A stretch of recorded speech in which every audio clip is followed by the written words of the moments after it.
El monstruo de los Andes. ¿Qué ha sido del monstruo de los Andes? El asesino de más de 350 niñas que cuenta con orden de captura mundial. Pedro Alonso López se encuentra siendo buscado desde hace más de 2 décadas. Sin embargo, no hay rastros de él en ningún lado. Quédate a ver este video para conocer la historia de uno de los criminales que conmocionó Colombia, Ecuador y Perú. Hoy vamos a hablar del caso de Pedro Alonso López, más conocido como el monstruo de los Andes. Nació el 8 de octubre de 1948 en Ipiales, Nariño, en Colombia, aunque otras voces señalan que fue dentro del departamento de Tolima. Pedro Alonso López, mejor conocido como el monstruo de los Andes, es un asesino colombiano que mató, desapareció y violó a más de 300 niñas y adolescentes en Colombia, Ecuador y Perú. Este asesino serial es uno de los 3 hombres que más personas han matado durante el siglo XX, compartiendo esta macabra lista con Harold Frederick, médico británico acusado de matar a más de 200 de sus pacientes, y Luis Alfredo Garavito Cubillos, pederasta considerado como el mayor agresor de niños de la humanidad. Su padre, Medardo Reyes, fue miembro del Partido Conservador de Colombia y murió víctima de un tiroteo en medio de la guerra civil de aquel entonces. 6 meses después, nacería Pedro Alonso López. El monstruo de los Andes nació el 8 de octubre de 1948 en el municipio de Espinal, ubicado a 150 kilómetros de Bogotá, y fue el 7º de 13 hermanos, todos hijos de una mujer que trabajaba como prostituta. A los 9 años, Pedro Alonso fue expulsado de su casa luego de que su madre lo sorprendiera intentando violar a una de sus hermanas. Al momento que lo sacaron de su hogar, el niño le quemó los pies a su mamá con una vela en señal de venganza. Desde ese momento, comenzó a vivir en las calles de Bogotá, donde fue abusado en reiteradas ocasiones. Durante las primeras semanas de su exilio, consiguió la ayuda de un amable anciano que le ofreció comida, abrigo y un techo donde poder dormir. Pedro aceptó y accedió a la muestra de cariño que tanto necesitaba, pero se confió el gesto benevolente de aquel anciano que forjaría la grieta más profunda de su vida. El hombre lo golpeó, le quitó la ropa, lo violó en repetidas ocasiones y lo obligó a quedarse allí encerrado. Estuvo amarrado en una habitación alejada de la casa, y cada tanto el hombre se dedicaba a sodomizarlo con una frecuencia que su pequeño cuerpo apenas soportaba. Finalmente tuvo que soltar a Pedro y permitir que se marchara. Con la experiencia callejera no tardó en convertirse en un hábil ladrón, siendo foco de la admiración de otros aprendices. Pero el año 1969, cuando tenía 18 años, fue apresado y condenado a 7 años de prisión. Llegó a ser muy solicitado por la gente que controlaba el negocio sucio en Bogotá. En 1969, tras ser encarcelado por robo, volvió a ser violado por 3 reclusos. Con tan solo unos días tras las rejas, Pedro fue el juguete sexual de otros. Un día, decidió parar toda la situación y comenzar de una vez por todas con su venganza. El joven consiguió un cuchillo y degolló uno por uno a todos sus agresores. Pedro, por primera vez, se dio cuenta del placer que le producía cortar el cuello de esos 3 presos.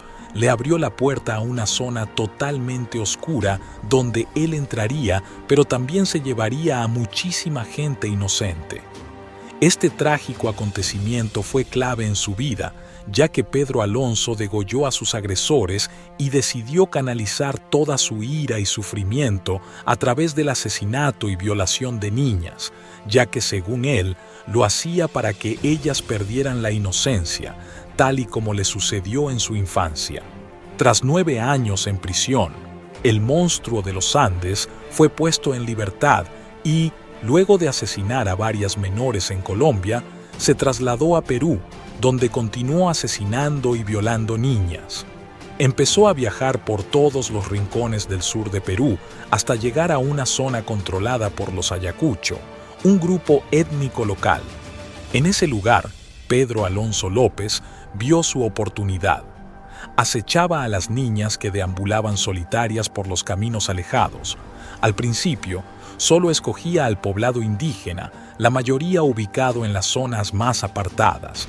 Una vez que el rapto era hecho, atacaba a las niñas, las golpeaba, las violaba y terminaba con su vida estrangulándolas mientras miraba fijamente sus ojos. Luego, procedía a enterrar los cadáveres en fosas, que muchas veces contenían varios cuerpos. Busque las nenas que tuvieran los ojos más inocentes. Otra de las particularidades de sus asesinatos eran que estos crímenes debían cometerse a la luz del día. Dentro de declaraciones posteriores, él comentó lo que parecía ser un ritual propio. Obligaba a las niñas a tener sexo conmigo y ponía mis manos alrededor de su garganta. Cuando el sol salía, las estrangulaba. Solo era bueno si podía ver sus ojos. Nunca maté a nadie de noche. Habría sido un total desperdicio en la oscuridad. Tenía que verlas a la luz del día. Había un momento divino cuando ponía mis manos alrededor de su cuello y observaba cómo se iba apagando la luz de sus ojos. Solo aquellos que matan saben a qué me refiero, confesó años más tarde. El momento de la muerte es apasionante y excitante. Algún día cuando esté en libertad, sentiré ese placer, de nuevo estaré encantado de volver a matar. Esa es mi misión. Hay un momento maravilloso, un momento mágico cuando tengo mis manos alrededor del cuello de estas niñas, allí me siento el hombre del siglo. El gobierno de Perú capturó al asesino y lo deportó a Ecuador, donde declaró que sus víctimas generalmente eran niñas indígenas y no blancas, porque sus padres las vigilaban demasiado. En 1980, 2 años después de la llegada de Pedro Alonso al país, el desbordamiento de un río en Ecuador reveló la existencia de decenas de cuerpos de niñas que habían sido reportadas como desaparecidas. Una inundación importante permitió que se descubriera accidentalmente una de las fosas de Pedro. En esta tragedia, desaparecieron más de 100 personas y los rescatistas encontraron los cadáveres de las niñas. Tras varias investigaciones, las autoridades capturaron a el monstruo de los Andes por la muerte de las menores, quienes habían sido asesinadas siguiendo el modus operandi con el que mató a más de 100 niñas en Perú. Llevó a la policía a los lugares a donde había enterrado a sus víctimas. En una de estas fosas, desenterraron 53 cadáveres de niñas. La policía recorrió alrededor de 30 fosas. En algunas de ellas se encontraron pocos restos. Estas desapariciones se las atribuyeron a la acción de los depredadores naturales del lugar. No se pudieron probar todos los asesinatos, pero si alguien confiesa ser autor de cientos de asesinatos y se encuentran más de 57 cadáveres en una fosa, debemos creer que su estimado de 300 víctimas es muy bajo.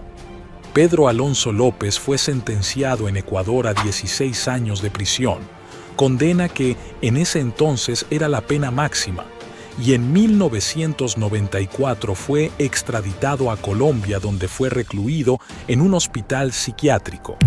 Su liberación fue filmada por la televisión y fue una locura ver a Pedro salir y agradecer a Dios a los gritos. Varias madres de familia impugnaban su libertad. El monstruo se reía y llevaba sus cosas en una bolsa de plástico. Se lo veía como un hombre feliz. Subieron a una camioneta de la policía para trasladarlo. Una multitud le esperaba fuera para agredirlo. Le lanzaron piedras, entre otras cosas, pero los agentes lo salvaron del linchamiento que las personas estaban dispuestas a hacer. La condición legal de las autoridades se simplificó en que siga recibiendo tratamiento psiquiátrico y se reporte cada mes ante el Poder Judicial, pero como era de esperarse, Pedro Alonso López nunca se reportó. Después de ser liberado, el monstruo de los Andes fue a visitar a su madre para pedirle dinero y luego nunca más se volvió a saber de él. Al no mostrar una actitud violenta, López realmente había ido a arreglar cuentas y su forma de hacerlo fue exigirle a su madre que vendiera algunas de sus pertenencias para darle una ayuda. Con ese dinero, López se marchó y no se volvió a saber de él hasta que en octubre del año 2002, Colombia emitió a la Interpol un pedido de búsqueda y captura, ya que sospecharon que era Pedro Alonso López, quien estaba detrás de un asesinato reciente en El Espinal. Él comentó: el momento de la muerte es apasionante y también algún día cuando esté de nuevo en libertad, lo volveré a sentir. Él narraba todos estos crímenes con total frialdad. No sentía nada de empatía, no sentía nada de remordimiento por estos terribles asesinatos. A pesar de permanecer tantos años desaparecido, la madre de Pedro Alonso todavía cree que su hijo sigue con vida. Sé que no ha muerto. Otros familiares míos se me han aparecido en forma de presencia después de que falleciesen, pero él no. Sé que sigue ahí, en alguna parte, dijo. Como siempre fue un placer tenerte en este espacio. Y bien, ¿qué te ha parecido este video? No olvides suscribirte y seguirme. Deja tu comentario y no olvides darle like. Hasta la próxima emisión.